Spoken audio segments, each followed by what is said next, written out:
nós, continuando as histórias do Junji Ito, Hashi quebrado. Os pregos ele usa. Por falta de ferro ferro. no corpo? Não! É melhor comer um feijão. Não! Tá. Ó, No meu tempo a gente comia feijão pra ficar com ferro. Pois não é o monstro que se passa por humano, é porque o Junji Ito é brisado, né? É. É brisa. Sabem que seus contos são repletos de criaturas bizarras. Quando não temos os monstros em si, temos personagens desenhados de uma forma distorcida que os distanciam daquilo que você enxerga e identifica como sendo um ser humano, mesmo que na prática elas ainda sejam. Quando esse elemento é utilizado, há uma grande chance de causar um desconforto, porque aquilo que parece ser humano, mas não é assustador. É E verdade. dentre os inúmeros personagens de Ito, um que representa perfeitamente esse ponto da coisa que parece humana, mas fica apenas no quase, é a personagem Fuchi, que protagoniza alguns contos e aparece de forma secundária em outros. Caraca. O que me chama a atenção a respeito dela, e que pra mim é o que a torna destacável dentro do conjunto de criaturas que existem nas histórias do Ito, é que ela não é um personagem humano que se transformou numa criatura como acontece em muitos contos do autor. Ela sempre foi um monstro disfarçado de humano. Fuchi aparece primeiramente no conto Modelo Fotográfica. O personagem Iwasaki, que está indo até um café, está sentindo uma sensação estranha, como se um pressentimento terrível dissesse em seu ouvido que algo assustador estaria lhe aguardando. Ele folheia uma revista de moda e se assusta quando vê as fotos de uma modelo. Iwasaki sente uma angústia muito grande porque estava muito claro que havia algo um tanto quanto bizarro nela. Essa é a e modelo? não apenas isso. Parecia que o seu pressentimento estava ligado a ela de alguma forma. Para ele, Fuchi mais parecia uma coisa e não uma mulher excêntrica com características peculiares. Essa sensação de puro desconforto acompanhada de medo lhe segue por dias, pois a imagem de Fuchi não lhe saía da mente. Sai da cabeça. Ele não consegue dormir e nem escrever o roteiro do filme amador que ele deseja gravar com seus amigos, porque cada dia que passa, a imagem de Fuchi em sua mente se torna cada vez mais assustadora. Deus é mais. Um tempo depois que Iwasaki esquece do rosto de Fuchi, ele e seus amigos decidem começar as gravações do filme, mas a equipe acha necessário fazer um teste de elenco e é aí que as coisas ficam mais Aí estranhas. aparece a Fuchi. Eles recebem apenas 3 envelopes com as fotos das candidatas, e por uma coincidência bizarra, Iwasaki, que havia acordado naquele dia novamente com um pressentimento ruim, abre o terceiro envelope que contém nada mais do que as fotos de Fuchi.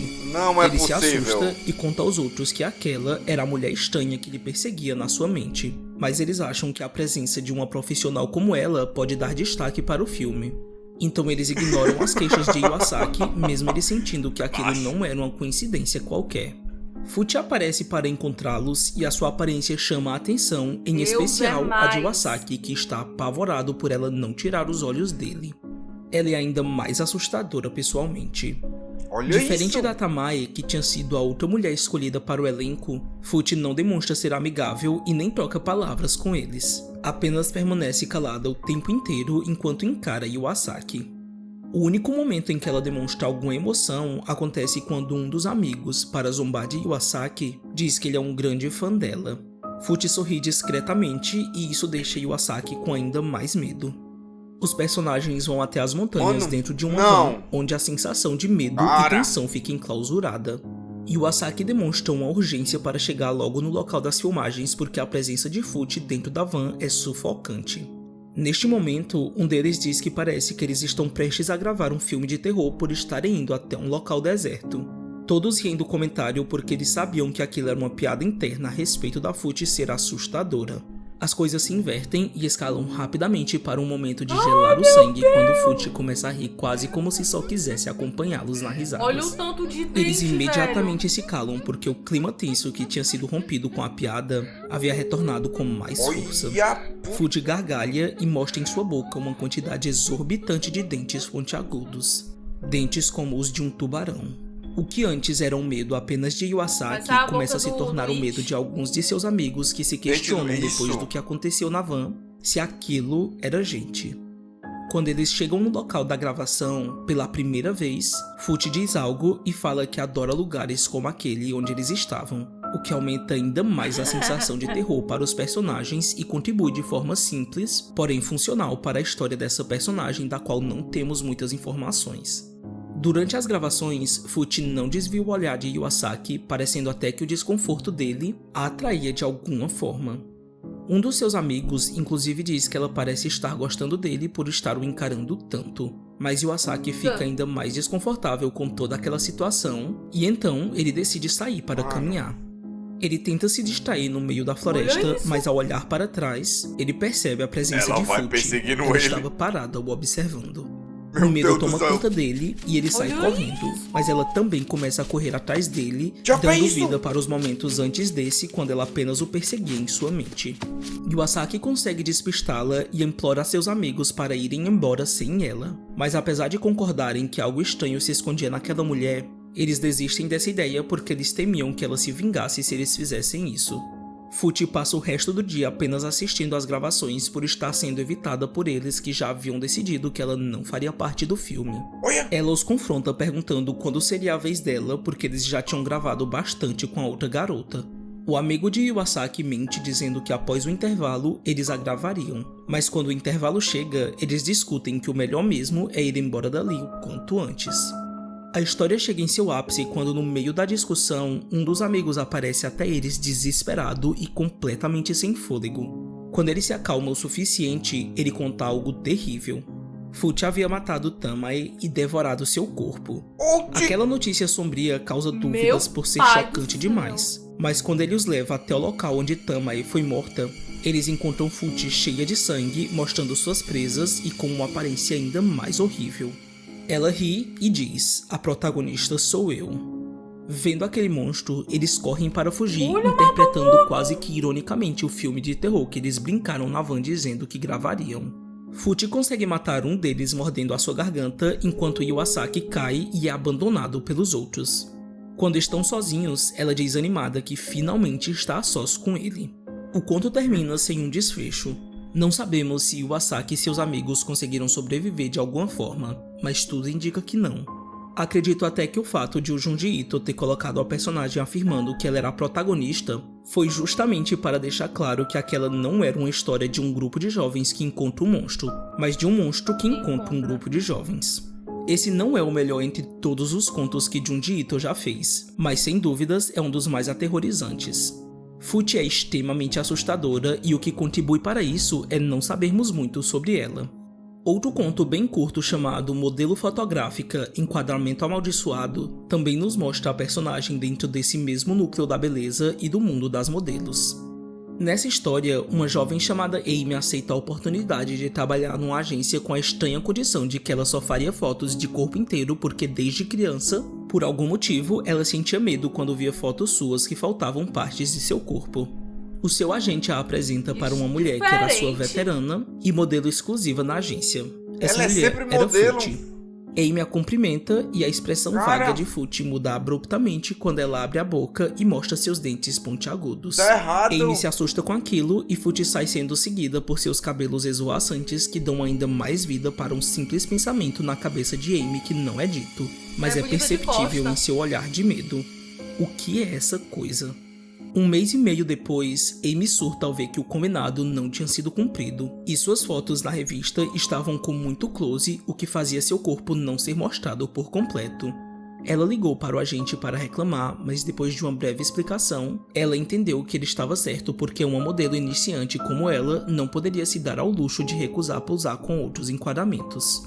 Amy passa o resto da noite tentando superar seu trauma e é nessa oportunidade desconfortável que ela reflete.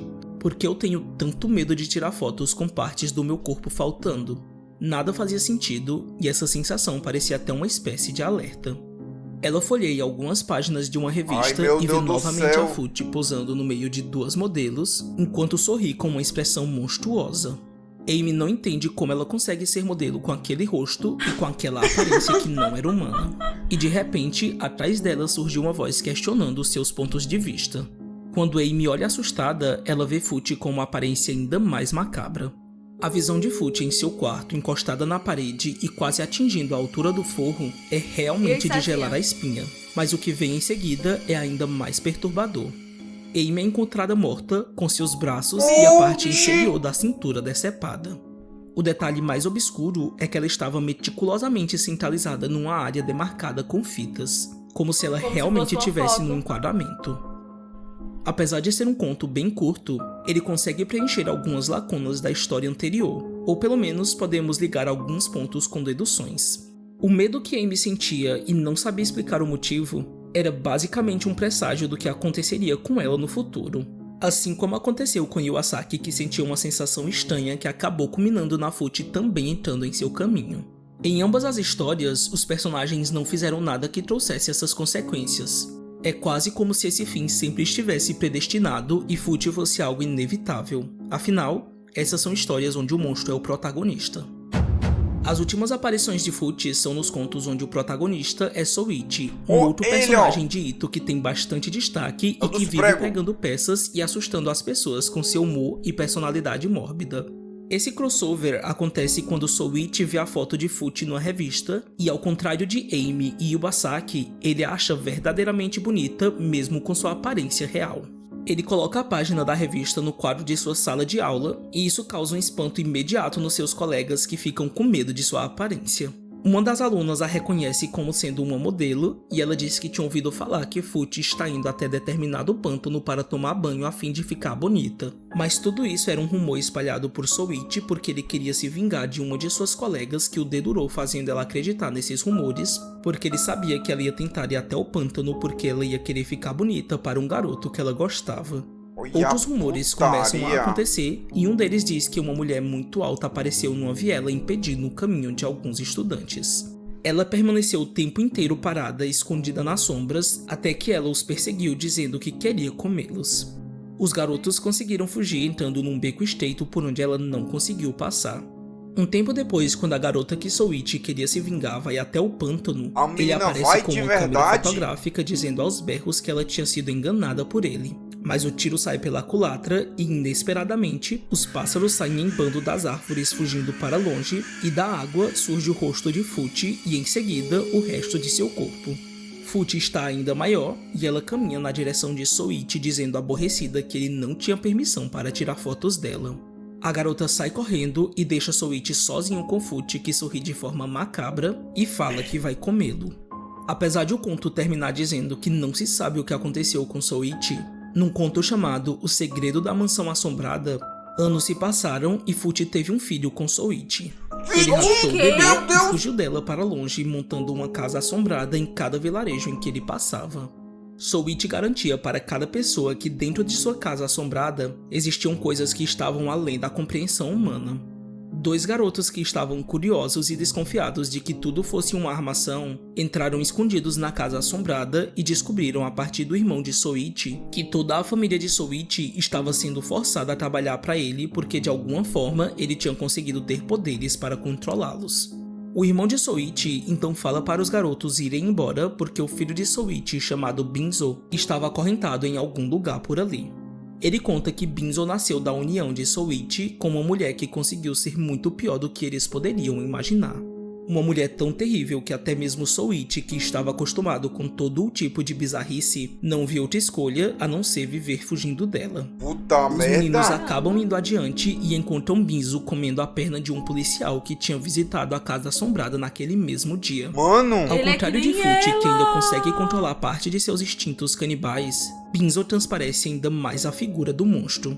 Ele está inteiramente sujo de sangue e é tão grotesco quanto sua mãe. Ai, que Binzo chama sedento os meninos para perto dele, dizendo que ele estava com fome e que queria comê-los ainda vivos. Ele consegue pegar um deles e o devora ali mesmo enquanto o outro menino sai correndo e Souichi vai atrás dele. Até que uma silhueta enorme aparece. Era Fuchi. Ela tinha o encontrado.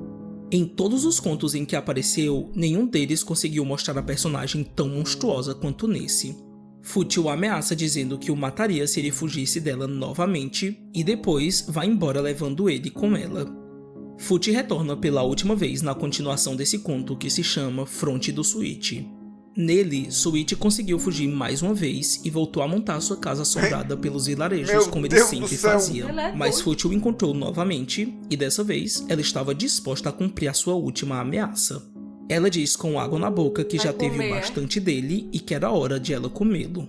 Binzo também se agarra às costas de Souichi e Fute abre uma boca enorme para engolir sua cabeça. Eita! Inesperadamente para quem lê, Souichi ainda criança acorda, mostrando que tudo aquilo foi só um sonho. Olha! O sentimento nesse momento pode ser de pura frustração, porque tudo isso que aconteceu praticamente foi jogado para o ar com seu desfecho.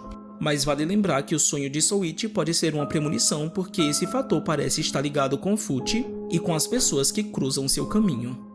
Embora não tenha tanto destaque em vários contos mais longos, Fute é um dos personagens mais emblemáticos e assustadores de Junji Ito por alguns motivos. O primeiro deles é que imaginar um monstro canibal se fingindo de uma pessoa dentro da sociedade é o combustível certo para o medo. Qualquer um pode ser esse monstro e não existe um padrão claro para alguém se tornar sua vítima. O segundo motivo é que, assim como diversos outros personagens do Junji Ito, não temos muitas informações sobre a Fute. A falta de respostas alimenta a construção da personagem porque nos apegamos com pouco que nos é apresentado, e assim voltamos para o primeiro ponto, que é o mistério. O que podemos deduzir de Fute é que ela usa de algum poder sobrenatural para mascarar a sua real identidade, porque são somente suas futuras vítimas que realmente conseguem vê-la como ela é. Mesmo que essa primeira impressão não seja a de que ela é um monstro, ela é vista mais como uma coisa e não como um alguém. As pessoas em volta, quando não estão em sua mira, apenas a olham como uma modelo experiente. Nenhuma observação bizarra é feita, e isso inclusive traz incredulidade para os personagens que não entendem como é possível que alguém veja naturalidade em tudo aquilo. Quando está trabalhando, Fute até mesmo age de maneira polida, sutil, indiferente e bastante profissional. O que gera um estranhamento muito grande porque a sua aparência não mescla com seu comportamento, que mais parece uma tentativa de mimetizar a natureza humana. Ela quer se encaixar, seja para realmente assumir um papel como uma pessoa, ou para montar a sua teia para pegar suas vítimas. Mas seja lá qual for o motivo, tudo isso salta aos olhos de quem a vê como ela é. Porque, de novo, aquilo que parece humano, mas não é assustador. Junji Ito já contou que a inspiração para criar Fute veio quando ele folheava revistas de moda para usar como referência em seus mangás, e numa dessas revistas, assim como seu personagem Iwasaki, ele viu a foto de uma modelo que lhe causou uma sensação estranha, como se ela exalasse uma aura vinda de outro mundo. Mesmo sendo apenas um ponto de vista incomum, foi por conta dessa sensação aleatória que ele conseguiu criar uma de suas personagens mais assustadoras. E isso não foi só por sua aparência medonha ou por ela ser um monstro canibal que se disfarça de humano, mas por ela ter dado todo esse conjunto e conseguir transitar no mundo real com sua verdadeira natureza, onde as pessoas são suas presas quando o momento certo chega, sem avisos e sem qualquer chance de escapatória.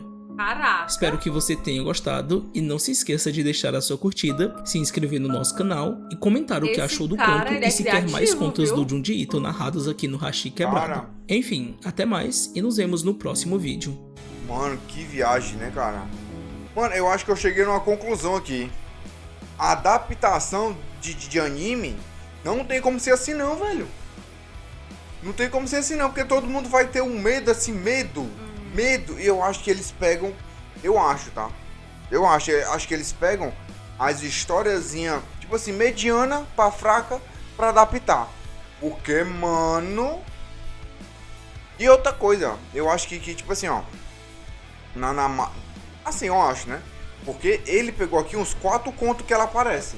Sim. E alguns não tem continuação. Agora eu não sei porquê, eu não sei se esse já é o objetivo, né?